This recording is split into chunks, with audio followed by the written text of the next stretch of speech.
Chers amis, c'est une joie pour moi de vous retrouver encore une fois dans cette semaine de prière autour des rencontres avec le Christ. Vous savoir accueilli tel que vous êtes, reçu pleinement compris, vraiment aimé. Avez-vous déjà ressenti ce besoin?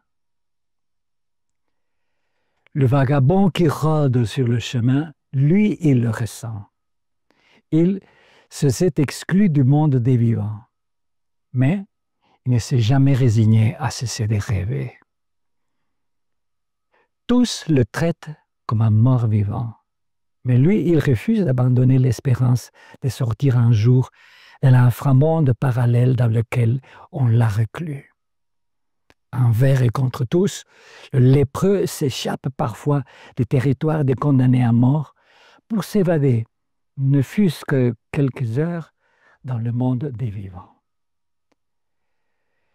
Mais il sait qu'en s'y risquant, il s'expose à encourir les réactions furibondes de ses gardiens, et ce qui est peut-être pire, le rejet des gens en pleine santé.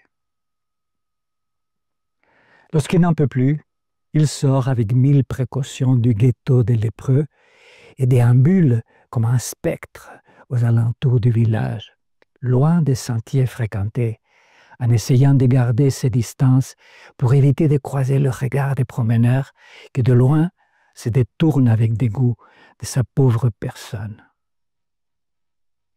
Naufragé de la vie, survivant en enfer, il se sent condamné à ne jamais plus revenir auprès des siens.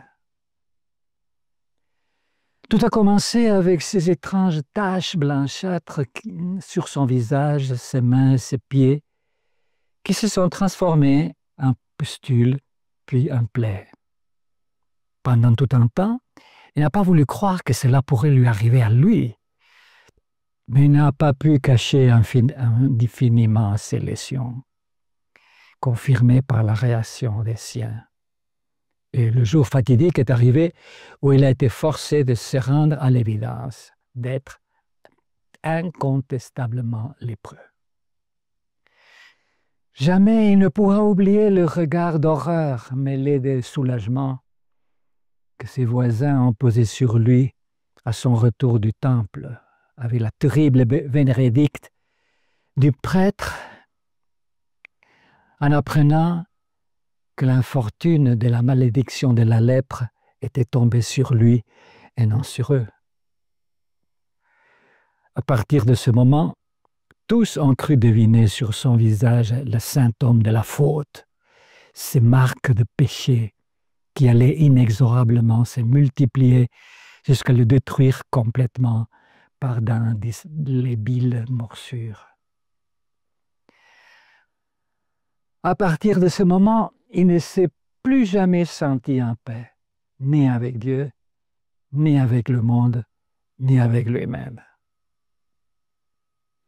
Le verdict est sans appel, et l'obligation d'abandonner tout ce qu'il constitue sa vie l'est davantage encore.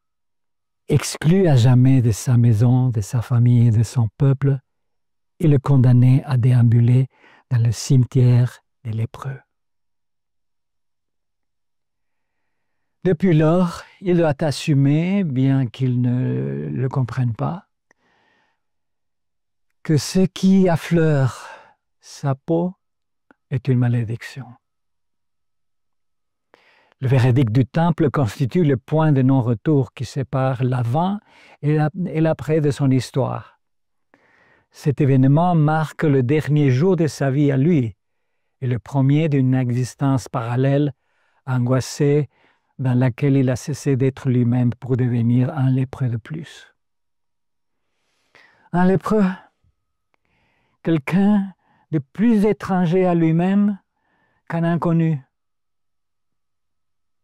un condamné à mort en exil, un réprouvé duquel tous détournent le regard et fuient même l'ombre. Cette sensation d'être soudain devenu un danger public le blesse et le trouble davantage que sa maladie en soi, qui ne lui cause pas d'ailleurs des grandes douleurs. Se sentir expulsé de son monde, ne jamais pouvoir y revenir, voilà sa vraie souffrance. Lépreux, il a perdu son identité, il a perdu sa vie. Mais les griffes de sa mémoire continuent à s'accrocher aux gens qu'il aime toujours, qui continuent à vivre avec lui dans les souvenirs ineffaçables d'une réalité intérieure. Le tourment de voir son corps s'en aller par lambeaux s'unit à la souffrance morale du pourquoi. Quelle faute suis-je en train de payer? Qu'ai-je fait pour mériter ceci? Comment le ciel peut-il m'envoyer une telle déchéance? Au rejet social et affectif s'ajoute la hantise d'être aussi maudit de Dieu. Dans la solitude douloureuse de son être intérieur, il ne peut réprimer la volonté de redevenir celui qu'il était et de se sentir accueilli un jour, même si ce n'était qu'un rêve, par l'étreinte de ceux qui lui ont dit adieu sans se risquer à le toucher. Le lépreux a commencé à agoniser le jour où eux, les purs, ont commencé à feindre qu'ils ne le voyaient pas. Forts de leur propre santé, soulagés d'être hors la portée de la malédiction, souhaitant ne plus jamais de croiser cet être maudit et espérant ne jamais devenir comme lui. Le lépreux évite les passants, comme il le peut, et s'arrêtant à chaque pas parce que plusieurs orteils lui manquent et qu'il ne sent plus ce qui lui reste. À l'approche de quelqu'un, il doit crier « impur, impur ». Et ces cris, unis aux cris de ses collègues mendiants, semblables à un croissement de corneilles, effraient les passants.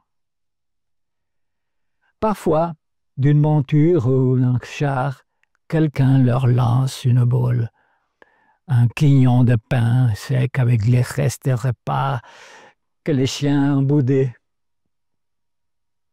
Les malheureux se précipitent dans la poussière et s'y disputent ces misérables trophées. S'ils réussissent à s'emparer de quelque chose, ils lèvent les bras au ciel, bénissant le présent qu'ils dévorent avec une faim insatiable. Si un lépreux s'approche trop des voyageurs, le cocher ou un serviteur chargé de cette corvée les éloigne d'un claquement de fouet qui fend les airs ou leur lacère le dos ou le moignon des mains. Mais aujourd'hui, notre lépreux ne bouge pas d'un pouce. Cela fait longtemps qu'il épie chaque jour le passage de nouveaux maîtres, au sujet desquels on raconte bien des miracles. Aujourd'hui, enfin, il le reconnaît de loin, escorté de ses disciples, et il s'avance à sa rencontre.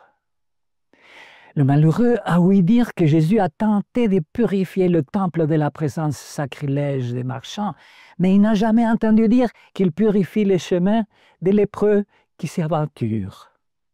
Au contraire, le maître semblerait vouloir s'approcher de ceux que l'on considère comme les plus éloignés de Dieu.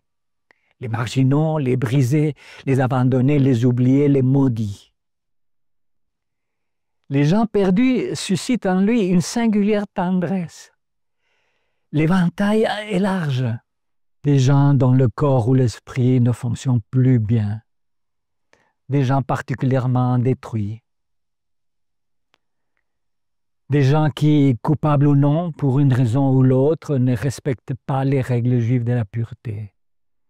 Des gens qui vivent de l'autre côté de la frontière de la sympathie générale, parce qu'ils sont dangereux ou qui font peur. Ignorant les avertissements de ses disciples, le maître avance résolument à la rencontre du proscrit, comme s'il comprenait ce qu'il attend de lui. Parce que celui qui comprend les ténèbres de l'aveugle, la prison du paralytique, la profonde misère de ceux qui bradent leur corps, comprend sans aucun doute les peines du lépreux. Le Maître sait que l'amour est ce secret perdu de l'entente entre les hommes, que les sages cherchent encore et toujours. Il sait que c'est uniquement par un amour tel que celui de Dieu que quelqu'un peut s'approcher sans crainte du cœur le plus misérable, dévasté par la vie, et lui redonner l'espérance et la paix. Le lépreux ne vacille pas. Le regard du Maître l'attire comme un aimant. De loin, pour éviter de l'effrayer par une trop grande proximité, il hurle « Maître, si tu le veux, tu peux me purifier. » Ce cri de cœur ne signifie pas que sa guérison dépende de la volonté de l'étrange médecin, car il a entendu dire que celui-ci veut nous guérir de tous nos maux. Mais au cas où le problème se situerait au niveau de sa propre volonté de malade, ce que le lépreux veut dire est « Je t'autorise à me guérir ». Alors le Maître fait quelque chose de bien plus beau que de guérir le lépreux. Il continue à s'avancer vers lui et le serre dans ses bras. Sans aucune peur, il touche l'intouchable. Pour lui, personne n'est trop sale pour éviter de l'embrasser. Son étreinte ne suit pas la guérison, mais la précède. Alors que ce corps rongé par la maladie est toujours susceptible de contagion. Le geste de Jésus exprime qu'il l'accepte tel qu'il est, avant que rien ne se passe, et même si rien ne devait se passer. Jésus était parfaitement capable de le guérir de loin, mais le faire aurait pour conséquence de renforcer l'impression de dégoût que le lépreux est fatigué de lire sur les visages de ceux qui surprennent son regard furtif. Le Maître connaît mieux que quiconque les lois du pays qui prohibent de toucher les lépreux pour éviter la contagion. Mais lui ne craint pas de courir ce risque. Il sait que cet homme a tout autant besoin de santé que de l'étreinte d'un être humain.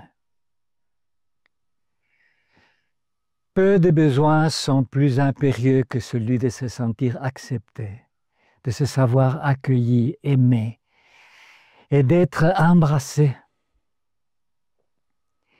Il est très difficile de développer une personnalité équilibrée, sereine, solide et responsable sans un minimum d'estime de soi que seul confère l'affection partagée, qui parfois ne se transmet bien que par le contact.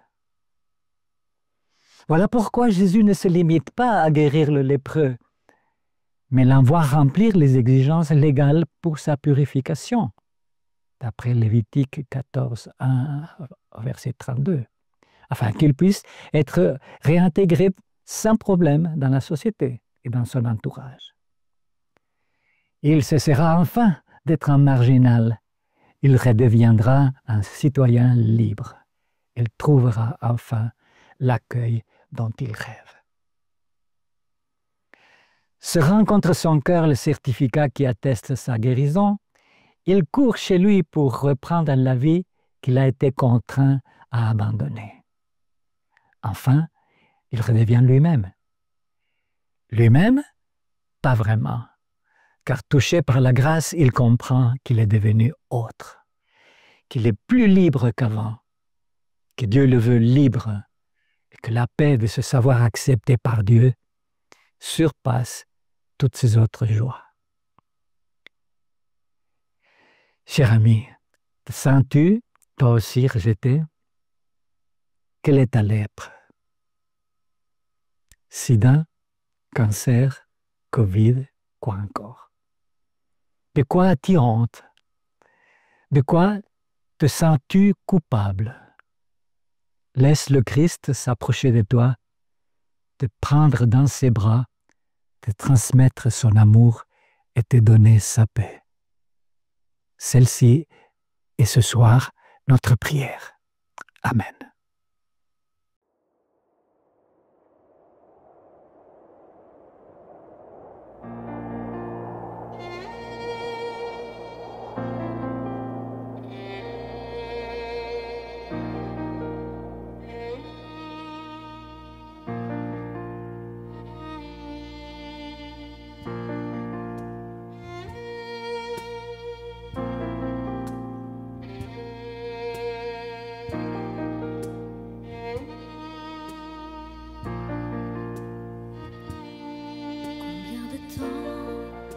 Resteras-tu découragé?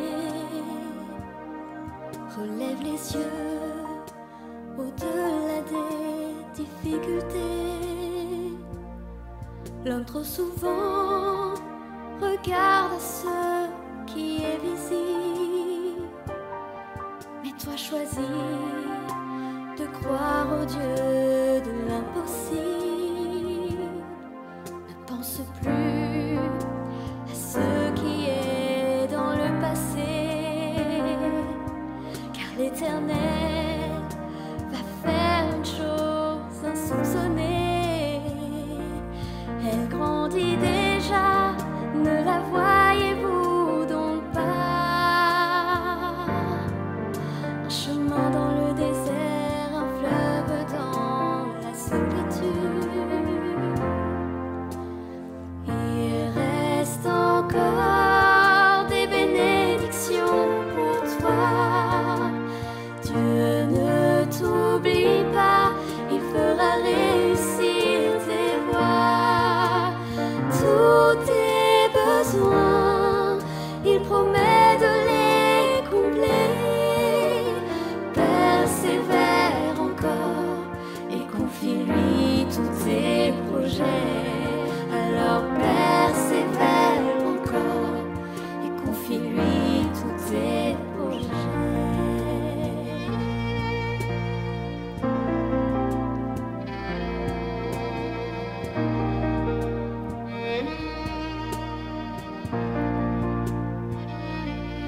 Si tu as vu l'un de tes précieux rêves périr,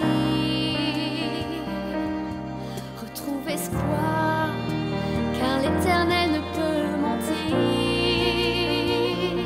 Sur sa parole, appelle à la vie ce qui est mort.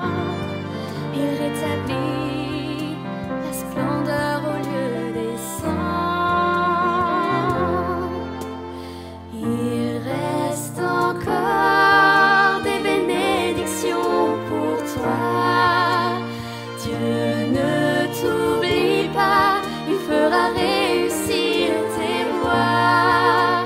Tous tes besoins, il promet de les combler.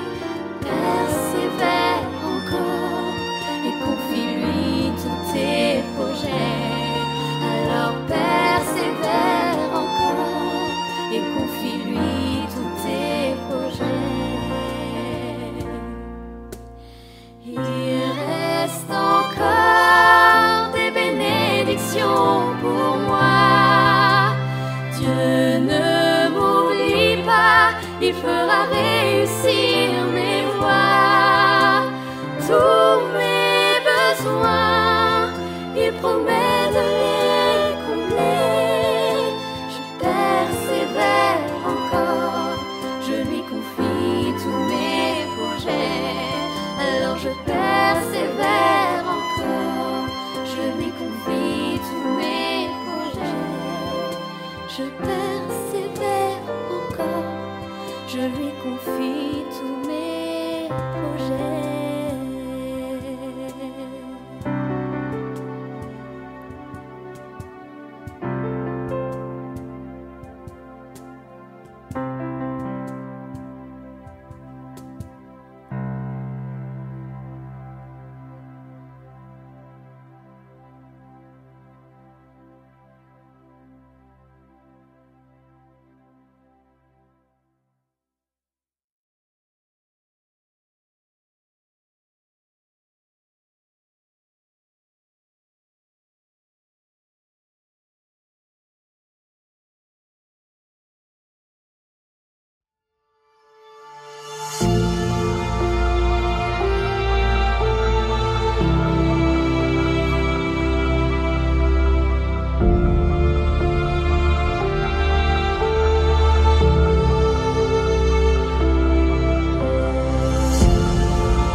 Thank